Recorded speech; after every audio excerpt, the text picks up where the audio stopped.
Welcome back. I'm going to talk today about having no regrets. Often as widows, we talk about the regrets we have. And I know I have some myself. I wish that I could go back in time and be a more nicer person to my Donnie.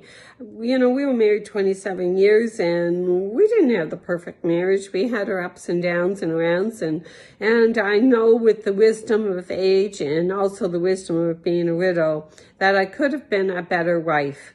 But I was not. It was the past. I can't do anything about it. So I have to let that part go and not hold on to the regret of what I could have or should have or didn't do.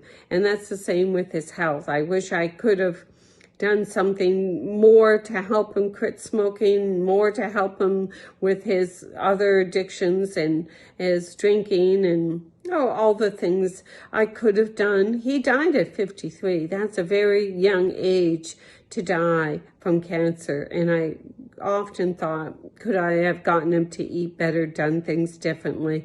But I can't live with those regrets, because if I do, they'll hold me back and they'll make me less than I can be. And so there's a few things I'll talk about that I kind of have a few notes here for. And one is key to controlling regret. To learn from it.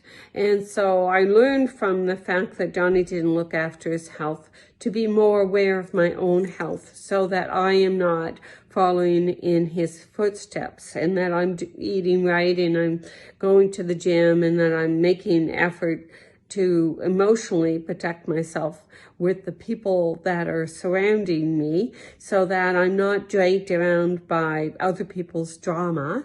So those are things that I allowed in my past and I regret, but now I've learned from it and I'm trying to do differently.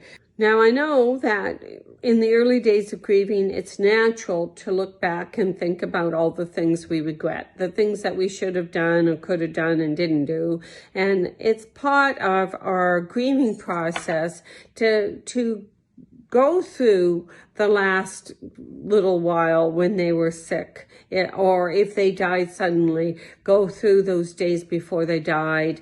And if there's some arguments in our married life or things that we should have or didn't do, it's natural to review that and to go over it. And I am totally okay with that, because unless you review your regrets, then you can't analyze them and then see them for the falsehood that they might be. Is there something that happened that you regret?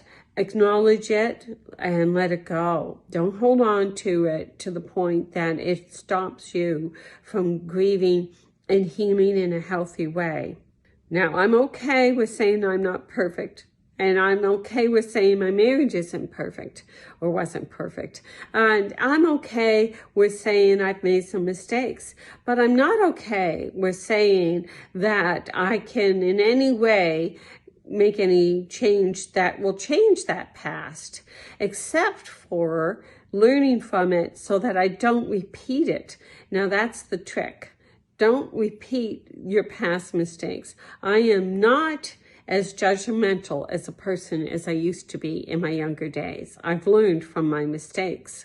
I've lost some friendships.